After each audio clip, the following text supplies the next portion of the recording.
ঝিনাইদহের পশুর হাটে বেড়েছে বেচাকেনা। হাটে সবচেয়ে চাহিদা বেশি রয়েছে ছোট এবং মাঝারি সাইজের যে গরুগুলো রয়েছে সেই গরুগুলোর। সেখানকার খুলুমবাড়িয়া পশুর হাট থেকে আমাদেরকে বিস্তারিত জানিয়েছেন সহকর্মী আব্দুর রহমান মিল্টন। বিস্তারিত দেখব সেখানে। এই মুহূর্তে আছি খুলুমবাড়িয়া গরুর ছাগলের যে বাজার, সেই বাজারে এটি প্রত্যন্ত একটি পল্লীর হাট।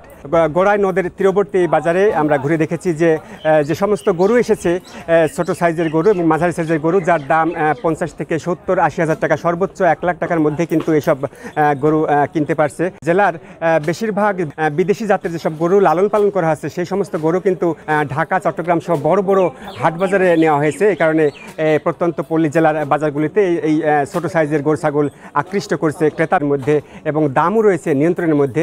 এবার ঝিনাইদহ জেলায় 2,20,000-এর বেশি পশু পালন করা হয়েছে কোরবানির জন্য। তবে চাহিদা রয়েছে 1,45,000 পশু, অর্থাৎ 75,000 গরু ছাগল কিন্তু চাহিদার অতিরিক্ত থাকছে।